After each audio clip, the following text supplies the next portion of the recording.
Middle east ये वो मुक़द्दस जगह है जहाँ एक ही खुदा के मानने वाले पैगंबरों और रसूल का जन्म है। चाहे वो इब्राहिम अलैहिस्सलाम हो, चाहे वो मूसा अलैहिस्सलाम हो, चाहे वो ईसा अलैहिस्सलाम हो और चाहे वो प्रॉफिट मोहम्मद सल्लल्लाहु अलैहि वसल्लम। प्रॉफिट मोहम्मद सल्लल्लाहु अलैहि वसल्लम ने मिडिल ईस्ट के मक्का शहर से इस्लाम का आगाज़ हुआ और आज पूरी दुनिया में तेजी से बढ़ने वाला अगर कोई रिलीजन है वो है इस्लाम है। प्रॉफिट मोहम्मद सल्लल्लाहु अलैहि वसल्लम ने अराफात की पहाड़ियों पर 623 ईस्वी में जुल्हिज्जा के समय एक पैगाम इंसानियत के नाम दिया था और वो ये था कि तुम में से जो गरीब हो उन्हें वही खिलाओ जो तुम खाते हो, उन्हें वही पहनाओ जो तुम पहनते हो और बेशक तुम्हें अल्लाह के ही पास लौटना है। और याद रखना तमाम मुसलमान भाई हैं, तमाम मुसलमान आपस में भाई भाई हैं और जो तुम्हें मैं छोड़े जा रहा हूँ वो निहायत वाज़ेह और रोशन है, अल्लाह की किताब और उसकी सुन्नत। मिडिल ईस्ट क्या लगता है आपको ऐसा दिखता है आज के दौर में? 1919 और में इराकी कुर्द संघर्ष में लगभग 1,39,000 लोग मारे गए थे। 1930 अरारात विद्रोह में लगभग 1,1500 लोग मारे गए थे।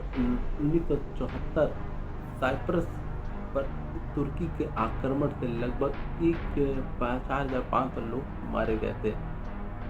इतना अशांत क्यों है मिडिल ईस्ट? आखिर क्या वजह है? ये वही जगह है जहाँ एक ही खुदा के मानने वाले पैगंबर और रसूलों ने जन्म लिया था। आखिर क्या है वह इसकी वजह? आइए जानते हैं। खलीफा के दौर में चलते हैं। प्रॉफिट मोहम्मद सल्लल्लाहु अलैहि वसल्लम की वफ़ात के बाद इस्लाम में 4 खलीफा हुए।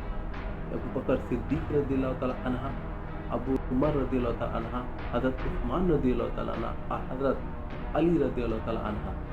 हज़रत अबू बकर सिद्दीक़ रज़ियल्लाहु तआला अन्हा के खिलाफत के दौर में इस्लाम सीरिया और इराक तक पहुंच गया था और हज़रत अबू बकर सिद्दीक़ रज़ियल्लाहु तआला अन्हा के इंतकाल के बाद इस्लाम के खिलाफत का कमान हज़रत उमर रज़ियल्लाहु तआला अन्हा को दे दिया गया था।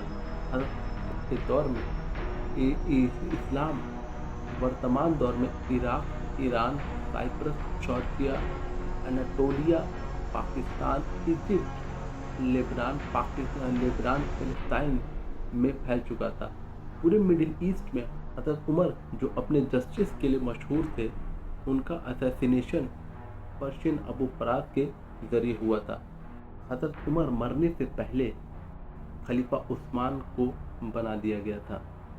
हज़रत उस्मान 656 ईस्वी में गर्मियों में मिस्र के अल फुस्तीन शहर के असंतुष्टों द्वारा मार दिया गया था कि खराब पॉलिसी के कारण और पुअर डिसीजन मेकिंग के कारण। इतिहासकार अल ताबरी के अनुसार इसकी वजह से इस्लामिक दौर में पहला फितना और वेस्टर्न हिस्टोरियन के हिसाब से क्या है तो इस्लामिक दौर में पहला सिविल वॉर हुआ था। हज़रत अली बिकम खलीफा। हिस्टोरियन अल ताबरी के अनुसार पैगंबर मोहम्मद सल्लल्लाहु अलैहि वसल्लम के चचेरे भाई और उनके दामाद हज़रत अली को मदीना में खिलाफत के पद पर नियुक्त किया गया था। हज़रत अली को हमेशा खलीफा उस्मान के मानने वाले और उनके हथियारों से बदला लेने वाले समूहों का के द्वारा विरोध का सामना करना पड़ रहा था। हज़रत उस्मान के मानने वालों ने आरोप लगाया कि हज़रत अली जो है उनको खिलाफत धर्मी परिणाम स्वरूप मिली है कि ये बात स्पष्ट रूप से कहने से बचते थे। हज़रत अली से हज़रत उस्मान की हथियारों को सौंपने के लिए कहा गया जो चाहते थे खून का बदला लेने की। हज़रत अली के खिलाफत के दौरान हो रहे विरोधियों का कहना था कि हज़रत अली विरोधियों की मांग को ना पूरा करने में सक्षम है और ना ही उत्सुक है। हज़रत अली के खिलाफत में उठने वाला पहला आंदोलन आयशा रज़ियल्लाहु ताला अन्हा और हुज़ूर पाक सल्लल्लाहु अलैहि वसल्लम के 2 अनुयायियों द्वारा किया गया था। हज़रत अली ने जिसको इतिहास में बैटल ऑफ कैमल के नाम से जाना जाता है, हज़रत अली ने इसको जीत लिया था और हज़रत आयशा को मदीना छोड़ दिया था। हज़रत आयशा को मदीना छोड़ने के बाद हज़रत अली कूफा में ठहरने के दौरान उनकी मुलाकात हज़रत उस्मान के करीबी रिश्तेदार अबी सुफियान से हुई थी, के गवर्नर थे। अब मुआविया ने पत्र के जरिए से हज़रत अली की आलोचना भी उस्मान की गलत हत्या पर केंद्रित थी, और जिसने हज़रत अली से उनके हथियारों को सौंपने के लिए कहा, और ये इल्ज़ाम भी हज़रत अली पे लगाया कि हत्या का आरोप लगाया, और कसम खाई कि सीरियाई तब तक हज़रत अली से लड़ते रहेंगे जब तक हज़रत उस्मान के हथियारों को उनके हवाले ना कर दिया जाए। हज़रत अली ने का जवाब दिया कि वह निर्दोष है और मुआविया के आरोपों का कोई सबूत नहीं है, और अली ने ये बाद में पेशकश रखी कि इन आरोपों को सबूत के साथ हज़रत अली की अदालत में पेश किया जाए कि सीरियाई गवर्नर हज़रत अली की खिलाफत को एक्नॉलेज नहीं करता था, हज़रत उस्मान की बदला लेने की मांग कर रहा था। हज़रत अली खूनी लड़ाई से बचना चाहते थे।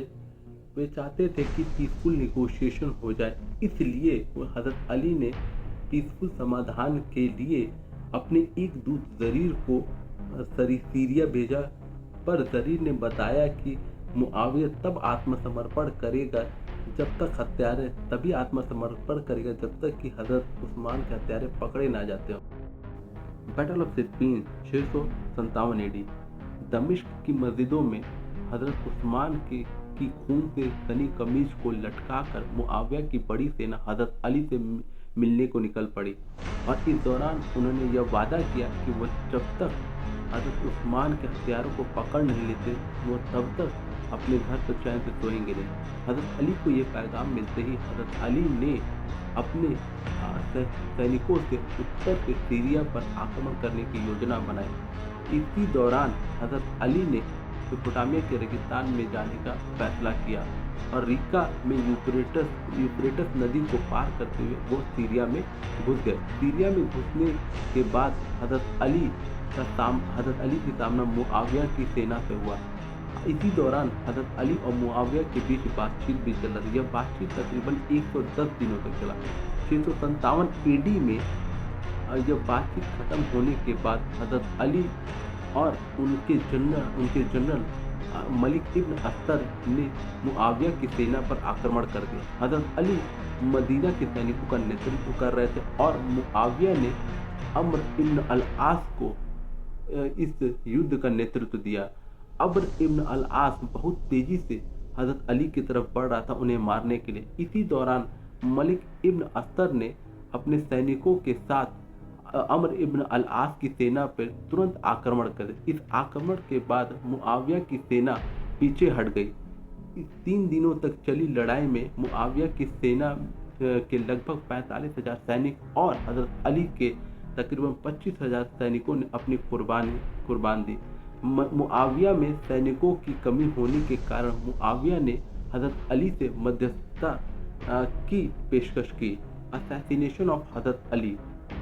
हिस्टोरियन अल-ताबरी के अनुसार अम्र इब्न अल-आस के सलाह के बाद मुआविया ने सीरियाई सैनिकों को अपने भालों पर कुरान की आयतों को लिखकर उठाने को कहा, और अल्लाह की वचन को देखकर हज़रत अली ने उसके सम्मान में इराकी सैनिकों से लड़ाई रोकने और उससे बातचीत करने को कहा, और इसका अंजाम हज़रत अली और मुआविया के बीच समझौता था, और एक हक्म मुकर्रर करना था जो भविष्य में होने वाले विवाद को एक निश्चित समय पर रुककर समझौता कर सके।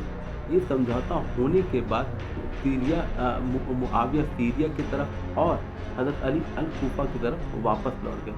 अल-कूफा जाने के तरफ इन लोगों ने इस बात पर जोर दिया था कि इस लड़ाई को रोक देना चाहिए और अमन पर जोर देना चाहिए। उन्हीं लोग याद लगाया गया कि अल्लाह के वचन पर यह खुलासा निकाला गया कि ऐसा करके उन्होंने गुनाह किया है, और उन्होंने हक़ मुकर्रर करके उसूल के खिलाफ जो अल्लाह के वचन के खिलाफ था।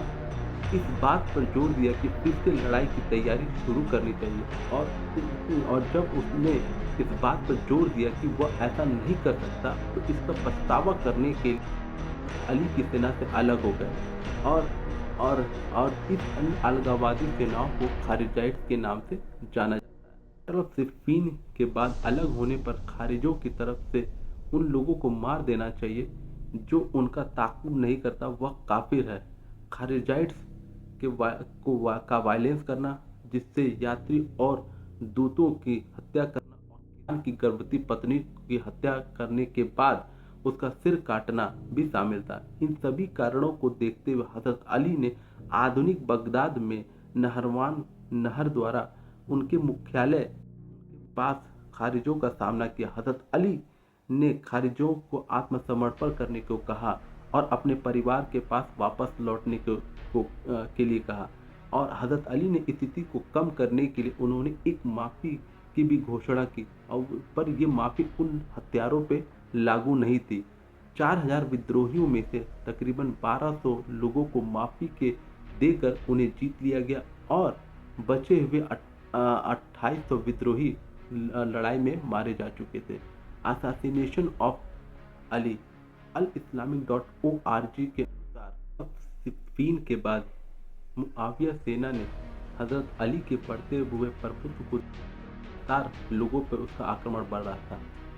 उनके कुछ आक्रमणकारी 170 मील दूर उत्तर में एन एट तमार और अनाबर तक पहुंच गए थे। मुआविया ने खुद रक्का से मसूल तक जजीरा के पार छापे का नेतृत्व किया था। मुआविया प्रतिरोध का सामना नहीं करना पड़ा। हजरत अली ने मस्जिद से ये ऐलान किया कि हजरत अली और उनके वफादार खुद हजरत मुआविया से लड़ने के लिए जाएंगे। इसी दौरान 3 खारिजी अल कूफा में हजरत अली इब्न अल आस की मृत्यु की साजिश को रच रहे थे। इन तीनों में से एक अब्दुल रहमान बिन मुल्तान ने हजरत अली की हत्या के लिए कूफा में रुक गया। ये वो खारजी था जो नरवान की लड़ाई में बच गया था। वर्ष 40 हिजरी में रमज़ान 19वीं सुबह हजरत अली मस्जिद में आए और अजान कहा। हजरत अली के नमाज पढ़ाने के दौरान अब्दुल रहमान बिन मुल्तान ने अपनी लहर से भीगी तलवार से हजरत अली के सजदे से उठने पर उनके माथे पर जोर से हमला किया। इस हमले से हजरत अली के माथा फट गया और हजरत अली के आखिरी अल्फाज ये था, by the lord of Kaaba I am successful. ये अल्फाज हजरत अली के आखिरी अल्फाज थे। इसे पहला फितना कहें या सिविल वॉर कहें, ये इस्लामिक दौर में हजरत उस्मान से हजरत अली से होते हुए 2024 तक अभी तक चल रहा है। इन सभी फेज में वर्ल्ड वॉर 1, वर्ल्ड वॉर 2 और कोल्ड वॉर, ये सभी फेज खत्म हो गए जो कि ईसाइयों के बीच थे। वो सारी चीज़ें खत्म हो गई, पर ये फितना या सिविल वॉर जो हजरत उस्मान और हजरत अली से होते हुए आज 2024 तक चल रहा है, ये कभी नहीं ख़त्म हुआ।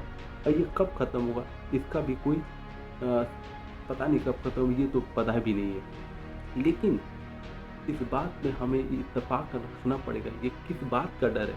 क्या ये खिलाफत का डर है या इस बात का डर है ईरान का सऊदी पे आक्रमण या इराक का ईरान पे आक्रमण, या कोई खिलाफत इस्लाम को लेकर कोई खिलाफत का दौर है, या सऊदी का यमन पे आक्रमण, या तुर्की का कुर्दों पे आक्रमण? आखिर ये कब तक चलेगा? आखिर ये कब तक होगा कि ये मिडिल ईस्ट की जो रीजन है, जितने भी इसमें मुस्लिम ममालिक कंट्री हैं, चाहे वो कुछ रीजन सुन्नी के हों, कुछ रीजन सिया के हों, कुछ रीजन कुर्दों के हों या कुछ रीजन यमन के हों, इन सभी में से एक लोग इस्लाम को मानने वाले हैं और ये सारे लोग एक ही नबी को फॉलो करते हैं, वो है हुजूर पाक सल्लल्लाहु अलैहि वसल्लम को। उनकी बताई हुई बात पे हम ना चलकर इस बात में इत्तेफाक ज़्यादा रखते हैं कि कौन बनेगा खलीफा और किसका वर्चस्व रहेगा पूरे मिडिल ईस्ट में।